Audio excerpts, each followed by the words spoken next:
Bienvenidos a Sobreviviendo a mi Quincena. ¡Comenzamos! En Sobreviviendo a mi Quincena nos encanta traer invitados que desafíen lo convencional y nos hagan reflexionar sobre el dinero y la vida. El día de hoy tenemos el placer de recibir a Pedro Eloy. Bienvenido, Pedro. Hola Carlos, ¿cómo estás? Feliz de poder estar por aquí compartiendo contigo. Muchas gracias por haber aceptado esta invitación y pues justamente queremos que nos compartas tu experiencia en este ámbito financiero y para eso, sé que eres emprendedor en muchos aspectos, pero vamos a tomar uno en específico que a mí en lo personal me gusta, que es, tú iniciaste un movimiento muy importante que se llama Líderes que Inspiran. Cuéntanos acerca de este proyecto. Sí, Carlos, bueno, mira, efectivamente, emprendedor y quizás debo de contarte que el primer emprendimiento que hice lo hice como a los 20 y tantos años, 22 años, y me asocié con una persona que era más o menos de la misma edad y debo de decirte que este emprendimiento después de 2 o 3 años que iba funcionando de maravilla, tuvo que terminar en tragedia porque los dos socios no estábamos pensando de la misma manera. Entonces, ahorita que dijiste emprendedor, me recordaste también ese momento que creo que vale la pena también traerlo a la mesa, porque no todo es miel sobre hojuelas cuando estamos hablando de emprendimiento. Y recuerdo que en aquella edad de 25 años traíamos ideas súper diferentes de lo que queríamos hacer para desarrollar el negocio. Entonces, te digo que terminó en tragedia porque finalmente eso que venía tan próspero y que venía creciendo, porque soy de las primeras generaciones que me gradué de sistemas. Entonces era un compañero mío que habíamos puesto un negocio en donde dábamos clases de computadoras a los niños, a los padres, vendíamos equipo de cómputo. El negocio tenía todas las características, o sea, estábamos empezando en el momento justo en donde estaba empezando todo este boom de lo que era la tecnología y la computadora y todo esto. Entonces tenía todos los elementos para ser exitoso y así estaba haciendo. Pero fíjate cómo la ambición también a veces de lo que estás pensando, porque mientras yo quería reinvertir para seguir creciendo, pues él quería comprar carro y gastar el dinero en viajes y entonces chocamos y tuvimos que deshacer ese negocio que hasta el día de hoy me sigue doliendo. Pero bueno, además de eso, a lo largo del camino he venido emprendiendo en algunas otras cosas, como bien lo mencionas, y sí, efectivamente, en la pandemia, con toda esta situación donde estábamos encerrados, ahí fue donde se me ocurrió esta idea de hacer este movimiento que se llama Líderes que Inspira y que obedece a una economía colaborativa. Entonces, estábamos todos guardados, ¿no? Estábamos todos en casa porque no nos dejaban salir, no nos dejaban hacer presentaciones, no nos dejaban estar en el trabajo. Entonces dije, tanto talento metido en casa, los voy a poner a trabajar, ¿no? A hacer algo. Entonces se me ocurrió esta idea de sacar una convocatoria para que la gente pudiera escribir un capítulo y formar parte de libros colaborativos. Traía esta idea de que un lector le podía caer muy bien la idea de que en un mismo libro pudiera leer 15 puntos de vista sobre el tema que le interesa. Entonces, imagínate que tú estás interesado en el tema del liderazgo y que tenemos en un libro a 15 personas de distintos países de habla hispana que te dan información sobre el liderazgo desde su punto de vista muy particular.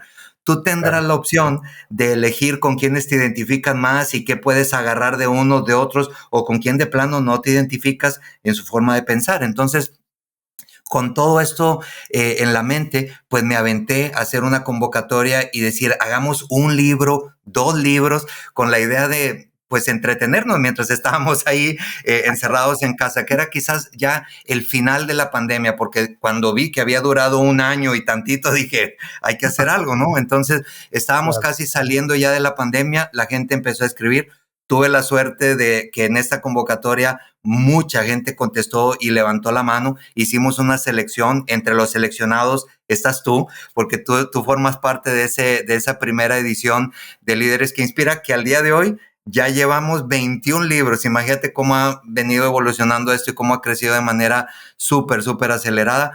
Pero eso es básicamente cómo nació Líderes que Inspira. Y bueno, le hablamos que es economía colaborativa porque lo que hicimos desde el primer día fue decirle a la gente, creemos entre todos este libro, cooperemos entre todos para hacer el diseño, la maquetación, la publicación, incluso libro digital, impreso, audiolibro, vamos a empezar a llevar la información y también que esto se convierta en una forma de poder recuperar lo que invertimos si los líderes empiezan a compartir también digamos, la información para que la gente venga y compre ese libro o cualquier otro libro que tenemos ahí en la plataforma. Entonces, esto es básicamente como nació y al día de hoy 21 libros, imagínate, ¿no? Pues vaya que sí, se ha crecido, pero tocaste justamente este punto de la economía colaborativa. Cuéntanos, digo, para la gente que no está mucho dentro de este medio, ¿qué ventajas tiene el llevar pues un emprendimiento bajo este término económico, ¿no? Una economía colaborativa.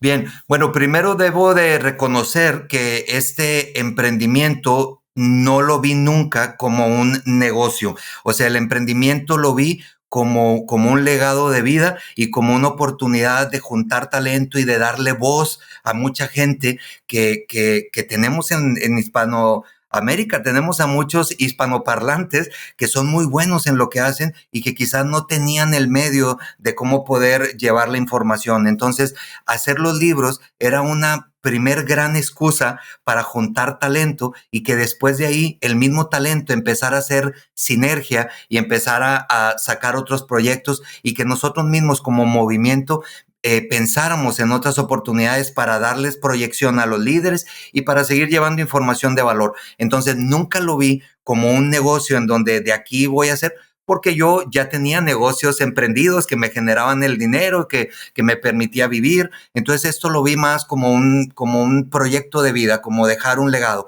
Entonces la idea de hacer esta economía colaborativa es porque me di cuenta que estaba tomando mucha fuerza esta idea de unir talento, ¿no? Es decir, se empezaban a ver cómo había certificaciones en donde se juntaban 3 o 4 expertos en algún tema para llevar una certificación, un diplomado. Se empezaban a ver muchas cosas como, por ejemplo, pensemos en los TEDx.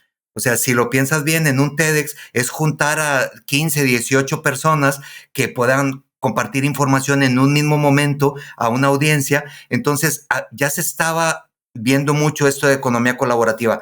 Y también incluso si pensamos en lo que sucede con Uber, lo que sucede con Airbnb, todo esto es economía colaborativa, Carlos, porque de alguna manera tenemos a los dueños de los autos, tenemos a los usuarios interesados y tenemos a una plataforma intermedia que hace esta economía colaborativa en donde dice juntamos a los recursos, juntamos a los necesitados y le damos forma a esto, ¿no? Entonces, hay muchas formas en que podemos ver la economía colaborativa. Incluso el hecho de que alguien venda algo que ya usó en Amazon o en Mercado Libre es hacer economía colaborativa. Es decir, tú estás utilizando algo que luego lo pones al servicio de alguien más a un precio más bajo y esto es una cadena, ¿no? Reciclar libros, ropa, bolsos. Es decir, hay muchas cosas alrededor que quizás ni nos hemos dado cuenta, pero que está apelando a la economía colaborativa. Entonces, un emprendimiento bajo estos términos es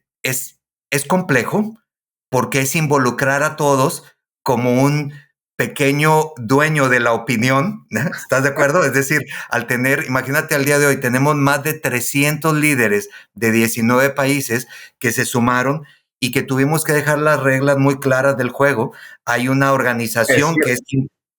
Eso justamente te iba a decir, perdón que te interrumpa, ¿Vale? ¿cómo hacerle en ese momento donde pues esto empieza a crecer? Porque, bueno, un libro son 15, ¿no? A 15 los puedo controlar y no hay problema, pero esto empieza a crecer, ahora mencionas más de 300, entonces, ¿qué haces para ponerles límites y decirles, a ver, aquí está, obviamente su opinión se respeta, pero es bajo estos lineamientos, ¿no? Claro, porque ahí tienes el detalle de que cuando alguien coopera para formar parte del producto, pues también se siente con toda la libertad de dar sus puntos de vista y sus opiniones y todo. Y al tener un movimiento que sigue como una cierta línea, pues teníamos que ser muy cuidadosos en poderle decir a la gente, oye, te estás sumando, estás cooperando para crear el libro, tienes la posibilidad de recuperar incluso la inversión y hasta ganar más si empiezas a hacer la venta de libros y todo esto, a compartir la información. Sin embargo, hay lineamientos que la empresa tiene que decidir bajo ciertas reglas y eso lo hicimos a través de un contrato Carlos. Es decir, tú has de recordar que cuando formaste parte también de estos libros, que tú estás en 2 ediciones, la 1 y la 2, y cuando formaste parte de esto, te hicimos firmar un acuerdo, es un contrato en donde cedes los derechos de comercializar de manera conjunta tu información y también te atienes a las decisiones que tome, digamos, la editorial bajo ciertos términos. Entonces, el éxito de esto ha sido que siempre hemos escuchado la voz de todos, hemos sacado como las propuestas para que la gente decida, pero que finalmente cuando hay opiniones contrarias para una decisión, pues es pues el líder, que en este caso me toca a mí, quien toma la decisión para poder decir, oye, nos vamos a ir por este lado, ¿no? Entonces, la verdad es de que ha sido muy exitoso el movimiento. La mayoría de los líderes están bastante felices de poder sumarse y participar en esto porque se están abriendo posibilidades. Hay también algunos otros líderes que su intención no era hacer sinergia o colaboración, sino que su única intención era aparecer en un libro, lo cual también es respetable porque nosotros en ninguna parte obligamos a la gente a que haga ventas o a que participe de alguna manera. Esto es simplemente comparte tu información, inspira a otros y nosotros te damos el canal para poder hacerlo, ¿verdad? Y es por ahí.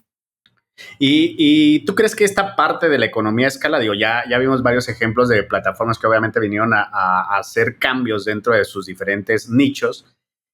¿Crees que esto, por ejemplo, en México, que a veces nos hace tanta falta en las pequeñas empresas, estos cambios del cambiar nuestra mentalidad, de enfocarnos sobre pues, nuevas formas de trabajar, ¿crees que esta economía colaborativa pueda funcionar en los pequeños negocios en México?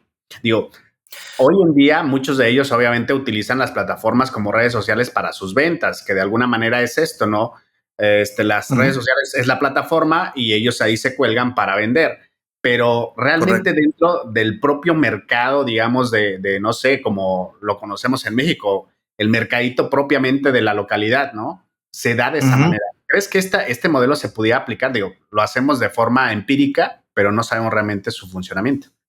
Sí, es lo que te cuento, que muchas veces ni siquiera nos damos cuenta de que realmente estamos utilizando la economía colaborativa cuando lo estamos utilizando. De hecho, hay estudios que dicen que en los siguientes años va a haber miles de millones de dólares moviéndose a través de esta economía colaborativa y subirnos al barco creo que puede ser una buena idea, aunque a veces no nos damos cuenta. Y también estoy de acuerdo en que en países latinos como el nuestro, pues a veces cuesta un poco más de trabajo hacer como el cambio de chip o el cambio de cultura. Pero ahorita que hablabas de las redes sociales, si lo piensas bien, pues el hecho de que tú le pagues a Meta o le pagues a Instagram por un anuncio, pues es estar haciendo la economía colaborativa. Ellos tienen la plataforma, tienen la gente, tú el producto y estás haciendo como esta dinámica. Incluso cuando tú contratas a un influencer para decirle, anuncia mi producto, estás haciendo economía colaborativa. Tienen los medios, tiene la gente, tiene. Entonces, hay muchas formas, pero cuando hablamos de cierto nivel hacia arriba, estoy hablando del nivel, por ejemplo, de información, de poder, de egos. A veces se complica un poco más.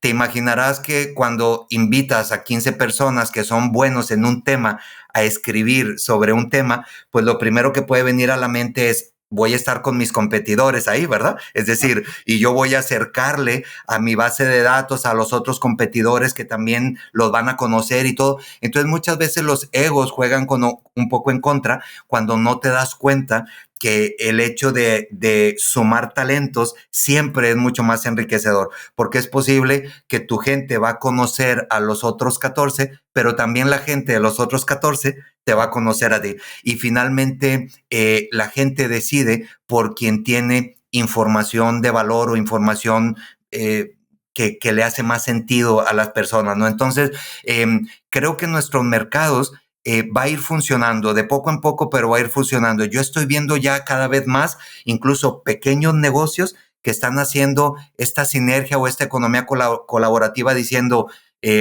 vamos a poner un ejemplo. Imagínate los organizadores de bodas. Es un organizador de boda que de repente empieza a hacer esta economía colaborativa para ofrecerle un producto final a una pareja de novios en donde él no es el que hace todo, pero él ya habló y hizo contactos y relaciones y acuerdos con el que tiene la música, con el del banquete, con el de la luz, y entonces ofreces un producto terminado, pero eso, Carlos, es hacer economía colaborativa, es estarle dando a todo el mundo, oye, tú me cobras un peso, tú 3, tú 5, tú 10, tú 20. Bueno, finalmente tú ofreces en 50, repartes para todos, te quedes con una ganancia, le solucionas al usuario el problema o el desafío que trae. Esto es hacer economía colaborativa, pero no nos hemos dado cuenta que nos estamos sumando a esto, ¿no? Creo que es por ahí, va a seguir creciendo. Eso es todo por hoy en Sobreviviendo a mi Quincena. Te esperamos en el siguiente episodio. Hasta la próxima.